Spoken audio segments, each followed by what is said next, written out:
FF12 ওষুধটা। তো খুবই ভালো নর্মাল ডেলিভারি হতে গেলে। তো সেই জন্য এটাই তো আমি খাই। ফার্স্ট বেবি নর্মালি হয়েছে, সেকেন্ডটাও আমি নর্মাল হতে চাইছি। আমার ডেট কবে, তবে কালারটা দেখেই তো মনে হচ্ছে হেভি টেস্টি হয়েছে। Hey guys, welcome back to my channel. তোমরা কেমন আছো? আশা করি ভালো আছো। আমরা তো সবাই ভালো আছি। ভীষণই গরম পড়েছে, এটাই হলো মেন সমস্যা, আর নাহলে কিছু নয়। তো চলো, আমার একটা নতুন ভিডিওতে তোমাদেরকে জানাই অনেক অনেক স্বাগত, অনেক অনেক অনেক ভালোবাসা। আজকে এটা হলো দুপুরের রান্না। দুপুরের রান্নাঘর থেকেই আজকে আমার ভিডিওটা স্টার্ট করলাম। আর গরমে দেখো আমার কি অবস্থা হয়ে গেছে, ঘেমে টেমে। কি আর করব, কিছু করার নেই। রান্না তো করতে হবে, খেতে তো হবে, করতেই তো হবে। এই যে আনাজ টানাজ সব কাটা কমপ্লিট হয়ে গেছে। কী কী রান্না হচ্ছে না হচ্ছে সবটাই তোমাদের সঙ্গে শেয়ার করব। আর আজকে ভিডিওটা কিছু গুরুত্বপূর্ণ কথা নিয়ে তোমাদের সঙ্গে আসব। তো চলো, সব কিছু জানতে হলে দেখতে হবে। এখানে দেখো আমি বসে পড়েছি কেমন করে, এভাবে বসে পড়েছি। উভয়ে বসতে পারি না, ভীষণ মানে পেটে চাপ পড়ে, কষ্ট হয় আমার। তো তার জন্য এখানে কি করতে বসেছি, তোমাদেরকে একটা জিনিস দেখাতে বসে গেছি। কী বলো তো, গলদা চিংড়ি। অনেকগুলো গলদা চিংড়ি আছে হাঁড়ির মধ্যে, সবটাই তোমাদেরকে দেখো। কোথায় ছিল বলো তো, দিদি পাঠিয়েছে। আর তার সঙ্গে আমাদের পুকুরে কয়েকটা ধরেছি, মানে গরম পড়েছে তো তার জন্য মাছগুলো না সব ধারে বসে যাচ্ছে, গলদা চিংড়িগুলো, আর মরেও যাচ্ছে। তার জন্য আমিও কয়েকটা ধরেছি আর দিদিও কয়েকটা পাঠালো।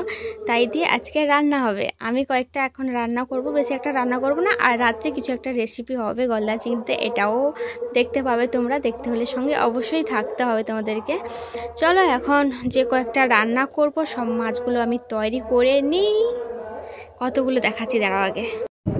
এই দেখো কতগুলো মাছ। এই মাছের মধ্যে আমি দুটো মাছ রান্না করব, গলদা চিংড়ি, আর বেশি একটা নেব না। আর এখানে রয়েছে একটা মোরলা মাছ, একটা মোরলা মাছ নয়, একটা ট্যাংরা মাছ আর কয়েকটা মোরলা মাছ রয়েছে। এই মাছগুলো দিয়ে টক বানাবো, আর তার সঙ্গে দুটো গলদা চিংড়ি দিয়ে দেবো, তাহলে হয়ে যাবে। আর গলদা চিংড়িগুলো রাত্রের জন্য রেখে দেবো। কিছু একটা বানানো হবে, আজকে দিদি আসবে বানাতে। তো চলো, এবার আমি বসে পড়েছি মশলা করার জন্য। তো আমাদের ঘরে কি বলতো, হলুদ লঙ্কা গুঁড়োটাই আনা হয়, আর নাহলে সবটাই বাটি। কিন্তু এক সময় ছিল যে আমি সবটাই বেটেই রান্না করতাম, কিন্তু এখন আর হয়ে ওঠে না। হলুদ লঙ্কা গুঁড়ো আনা হয়, আর নাহলে সব মশলাটাই বাটা করি আমি। তো তার জন্য মশলা তৈরি করতে বসে গেছি। তো চলো, আজকে না আমার শরীরটা একটু কেমন লাগছে জানি না, অতিরিক্ত গরমের জন্য নাকি কিছুই বুঝতে পারছি না। দেখা যাক কি হয়। যদি শরীরটা যদি আরও একটু বেশি খারাপের দিকে যায়, তাহলে ডক্টরকে ফোন করব বা দেখাতে যাবো, কিছু একটা করব। কিন্তু বর্তমানে তো একটু কেমন কেমন করছে, জানি না কি হয়েছে। কাউকে এখনও বলছি না বর্তমানে। আমার যতদূর সম্ভব মনে হয় অতিরিক্ত গরমের জন্য এই অবস্থাটা হচ্ছে আমার। এখানে রান্না হচ্ছে ছেচকি, কী দিয়ে বলো তো, সর্ষে ডাঁটা আলু বেগুন দিয়ে। আর এখানে টকের আনাজ কেটে রেখেছি, আমার ঢ্যাঁড়স দিয়ে টক হবে। আর মাছও আমার তৈরি করা হয়ে গেছে। চলো দেখা, এখানে যে দুটোই গলদা চিংড়ি নিয়েছি, তার সঙ্গে মোরলা মাছ আর ট্যাংরা মাছ দিয়েই টক হবে। তো চলো রান্না করে নিই। আর ভিডিও করতে পারছি না আমি, ভীষণই গরম লাগছে। রান্না করে নিই, একদম দেখা হচ্ছে তোমাদের সঙ্গে। চলো, আমার রান্না কমপ্লিট। কী কী রান্না হলো বলো তো, এই যে ছেচকি, তার সঙ্গে পুঁই শাক আর কুমড়ো আলু একটা তরকারি হয়েছে, আর এখানে হয়েছে টক। এই হলো আজকে দুপুরের রান্না। তো এতটাই গরম লাগছিল যে রান্না করার পরে পুরো শাড়িটাই ঘামে ভিজে গেছে, তার জন্য চেঞ্জ করে ফেলে যে নাইটি পরলাম। এখন খেতে বসে গেছি, সবার জন্য ভাত বাড়াও হয়ে গেছে। একটু কুলারের হাওয়া খাচ্ছি। জানি না আজকে শরীরটা না কেমন একটা লাগছে, কি জন্য বুঝতে পারছি না। এটা সোনুর থালা, এটা সোনুর পাপা, আর এটা আমার। তো চলো এখন আমরা খেয়ে নিই, বিকেলে একদম দেখা হচ্ছে বা রাত্রে। চলো, এখন বাজে 5:30। এইমাত্র উঠলাম ঘুম থেকে। আর কি বলতো, এতটাই গরম আজকে বললেও ভুল হবে, বেশ কয়েকদিন ধরে ভীষণ গরম পড়েছে আমার সাথে। বেশ কয়েকদিন আগে থেকে, 4-5 দিন আগে থেকে আজ পর্যন্ত ভীষণই গরম। জানি না এরপরে কি হবে। কি মশা, যেমন মশার উৎপাত তেমন গরমের ঠিকাদার। তো চলো, এখন আমি নাইটি চেঞ্জ করব। নাইটি চেঞ্জ করে বাইরে বেরাবো, কারণ জানোই তো নাইটি পরে বাইরে বেরাই না আমি, যেহেতু গ্রামের পরিবেশ, সেই কারণে। আর তখন তো নাইটিটা চেঞ্জ করে দিয়েছিলাম, সেই শাড়িটা পরে যে রান্না করেছিলাম পুরোটাই ঘামে ভিজে গেছি, তার জন্য ওটা ধুয়ে মিলে দিয়েছি। তারপরে নাইটি পরে খেলাম, নাইটি পরে শুলাম। এখন আবার নাইটিটা চেঞ্জ করে আবার একটা সুতি নরম শাড়ি পরবো, যাতে মানে শরীর একটু আরামদায়ক হয়। সেরকম একটা সুতি নরম শাড়ি পরে বাইরে বেরাবো। আর যে কাজগুলো আছে ওগুলো গুছাবো। কাজের মধ্যে জ্বালানি নিতে হবে। আর বাসন আমি তখন ধুয়ে নিয়েছিলাম খাওয়ার পরে। আর কড়াটা বাকি আছে ধুতে। আর তার সঙ্গে ওই যে গলদা চিংড়িগুলো দেখেছিলাম ওগুলোকে একটু কেটে পরিষ্কার করবো। আর রাত্রে আরও কিছু কাজ আছে, তোমাদের সঙ্গে আরও কিছু গল্প আছে, সবটাই তোমাদের সঙ্গে শেয়ার করব। আর হ্যাঁ, দুপুরে একটু বেশি বেশি করে রান্না করে নিয়েছি, কারণ দুপুরে একটু শরীর খারাপ, মানে শরীরটা একটু কেমন হয়ে গেছিলো। ভেবেছিলাম যে রাত্রে বোধহয় আমি আর রান্না করতে পারবো না, সেই কারণে বেশি করে রান্না করে নিয়েছি। ভাত তরকারি ওগুলো আছে, ওগুলো রাত্রে আমাদের হয়ে যাবে। একটু তাড়াতাড়ি করে খেয়ে নিতে হবে, কারণ গরম তো ভীষণ, তার জন্য। সন্ধ্যা দেওয়া কমপ্লিট। আবারও শাড়ি চেঞ্জ করে নাইটি পরে নিয়েছি। এবার আমি কয়েকটা শাড়ি গুছিয়ে নিই, প্যাকিং করতে হবে। চলে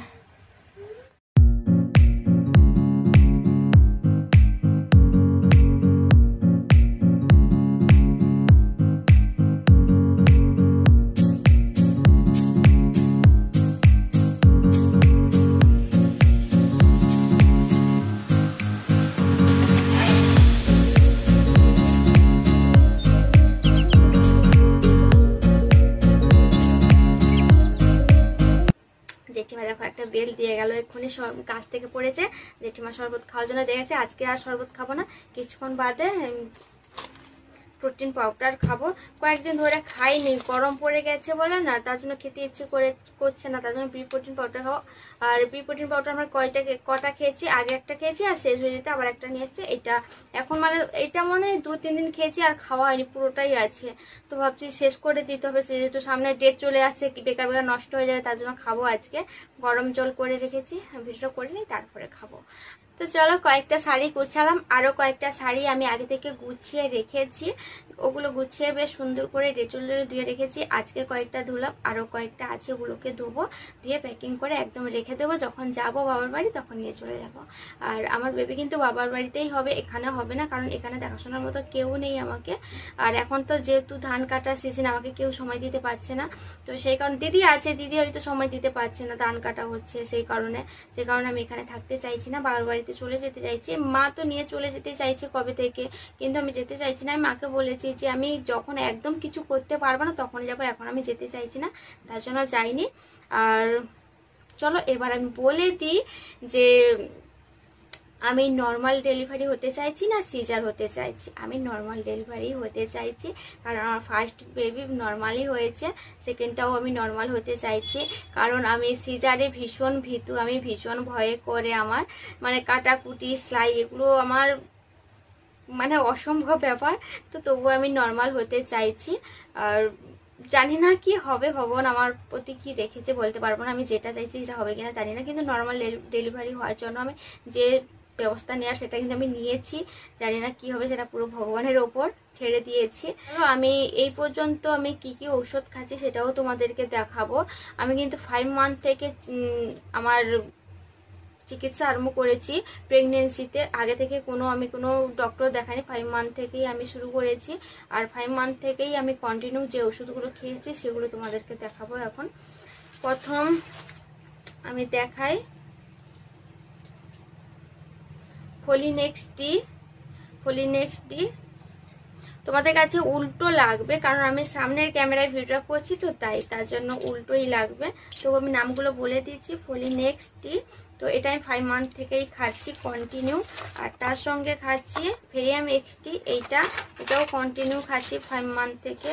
ক্যালসিয়াম অ্যান্ড ভিটামিন D3 তো ট্যাবলেট, এটাও খাচ্ছি 5 মান্থ থেকে। এই 3টে ওষুধ কিন্তু কন্টিনিউ আমি 5 মান্থ থেকেই খাচ্ছি। আর তার সঙ্গে আরও কিছু ঔষধ রয়েছে, সেগুলো হচ্ছে গ্যাসের ওষুধ, হজমের ঔষধ, কোনো সময় প্রেশার লো হয়ে গেলে কোনো সময় ভিটামিন সিরাপ দিচ্ছে, ওটা খাচ্ছি। আর ওগুলো কিন্তু আমি কন্টিনিউ খাচ্ছি না, যখন শরীরের অবস্থা বুঝে সেরকম খাওয়া হচ্ছে, কিন্তু ওই ওষুধগুলো আমার কাছে কন্টিনিউ সবসময় থাকছে। তো কি কি ওষুধ বলেছি, গ্যাসের ওষুধ যখন গ্যাস হয়ে যায় তখন আমার প্রয়োজন অনুযায়ী খাচ্ছি। যখন গ্যাস হয়ে যায়, মনে হচ্ছে না গ্যাসের ট্যাবলেট একটা খেতে হবে, তখন গ্যাসের ক্যাপসুল খাচ্ছি। আবার কোনো সময় মনে হচ্ছে যে হজম হচ্ছে না, কেমন লাগছে, খিদা লাগছে না, সেই সময় হজমের ওষুধ খাচ্ছি। কোনো সময় প্রেশার লো হয়ে যাচ্ছে, মাথা ঘোরাচ্ছে তখনই ডক্টর দেখি, আবার কোনো সময় ভিটামিন সিরাপ দিচ্ছে তখন খাচ্ছি, মানে ওগুলো প্রয়োজন অনুযায়ী ওগুলো কন্টিনিউ খাচ্ছি না। আর তার সঙ্গে খেয়েছি ব্রি প্রোটিন পাউডার একটা খেয়েছি, আর একটা এখন চলছে। গরমের জন্য কয়েকদিন বন্ধ করে দিয়েছিলাম, আবার আজ থেকেই চালু করব, কারণ আমার ডেট বেশি দিন বাকি নেই। ডক্টর যে ডেটটা দিয়েছে অবশ্যই তোমাদেরকে জানাবো, তার জন্যই তো ভিডিওটা আজকের করা। চলো এবার লাস্ট যেটা বলে দিই, আমার ডেট কবে। আজ হলো এপ্রিলের 20 তারিখ, আর মেয়ের 8 তারিখে আমার ডেট দিয়েছে। কেন জানি না, আমার মনে হচ্ছে যে আমার ডেট আরো কিছুদিন পরে রয়েছে বলতে আমার হিসেব অনুযায়ী মেয়ের শেষের দিকে বা জুনের ফার্স্ট উইকের দিকে আমার বেবি হবে, আমার যেটা ধারণা। তো যাই হোক, ডক্টর যখন ডেটটা দিয়েছে আমাকে ডেটের আগে তো সবকিছু প্রস্তুতি নিয়ে নিতেই হবে, সেই কারণে আমি প্রস্তুতি নিতে শুরু করে দিয়েছি বেশ কয়েকদিন ধরে। আর ডেটের আগেই মায়ের বাড়ি চলে যাব। চলো সবটাই বলে দিলাম, আমি নর্মাল হতে চাইছি না, সিজার হতে চাইছি, সেটাও তোমাদের কাছে ক্লিয়ার করে দিলাম। কিন্তু সবটাই ভগবানের ওপর কি রেখেছে আমার জন্য সেটা তো আমি বলতে পারবো না। আর নর্মাল ডেলিভারি হওয়ার জন্য যে ওষুধটা খেতে হয় তো সেটাও আমি খাচ্ছি, যাতে আমার নর্মাল ডেলিভারি হয়ে যায়। আর সেটা কিন্তু 7 মাস থেকে খেতে হয়, কিন্তু আমি 7 মাস থেকে খাইনি, ওটা আমি 8 মাস থেকে খাচ্ছি। কারণ 7 মাস থেকে ডক্টরের কাছে যাওয়ার কথা ছিল, আমি তো যাইনি, তো সেই জন্য 8 মাসে গিয়েছিলাম, 8 মাস থেকেই খাচ্ছি। আর ফার্স্ট বেবির সময়ও আমি খেয়েছিলাম। তো চলো ওষুধটা দেখে দিই। আর ভীষণ গরম লাগছে, ফ্যানটা অফ রেখেই ভিডিওটা করছি। ফ্যানটা যেন যখন অন করব মানে আওয়াজ হবে, তো তার জন্য আমি ভিডিওটা মানে ভয়েসটা ঠিকমতো ক্লিয়ার যাবে না তোমাদের সঙ্গে, তার জন্য ফ্যানটা অফ রেখেই ভিডিওটা করছি। আর এবার চলো নর্মাল ডেলিভারি হতে গেলে যে ওষুধটা মানে যে ডক্টর দেয় আমাদেরকে, তো সেই ওষুধটা এখন দেখায়। FF12 ফার্স্ট বেবির সময় কিন্তু আমি খেয়েছিলাম, সেকেন্ড বেবির সময়ও আমি খাচ্ছি। আর এখন আমার কয়টা ওষুধ রয়েছে, এখন 7টা রয়েছে, এখানে 30টা করে রয়।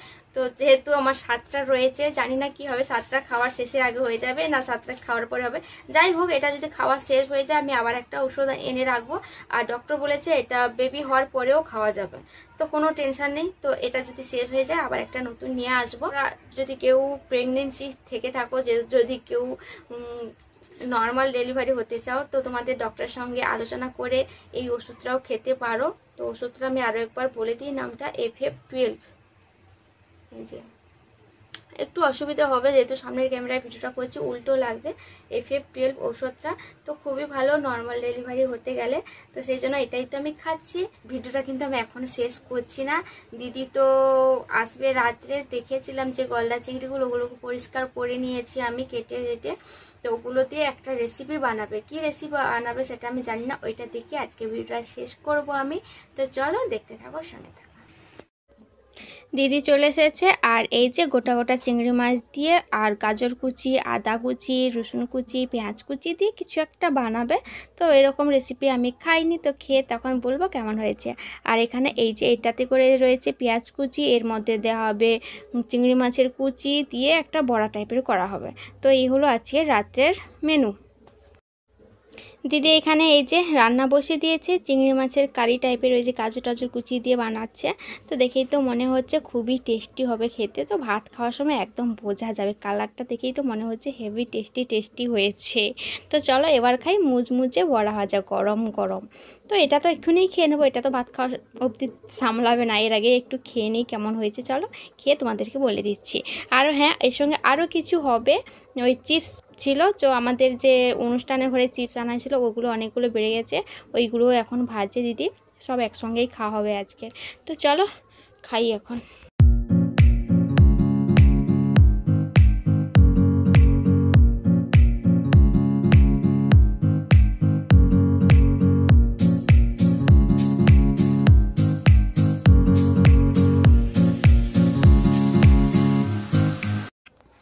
এই দিকে দেখো আমার বড়ও চলে আসলো খেতে, বলে আমাকে একটু দাও, তোমরা সব খেয়ে নিচ্ছ রান্নাঘরে, আমাদের দিকে আসছে না, তার জন্য ও চলে আসলো, ওকে একটু দিলাম। তো চলো আজকে ভিডিওটা এই পর্যন্ত, কেমন লাগলো আমাকে কমেন্ট করে জানাবে। আর যদি ভালো লেগে থাকে তাহলে অবশ্যই লাইক কমেন্ট শেয়ার করে দিও। আর যারা আমার চ্যানেলে নতুন, এখনও পর্যন্ত চ্যানেলটিকে সাবস্ক্রাইব করোনি, তাদের বলছি চ্যানেলটিকে সাবস্ক্রাইব করে পাশে থাকা বেল আইকনটি প্রেস করে দাও। তো চলো এখনকার মতো টাটা বাই বাই, দেখা হবে পরে একটা নতুন ভিডিও। ততক্ষণ ভালো থাকো, সুস্থ থাকো।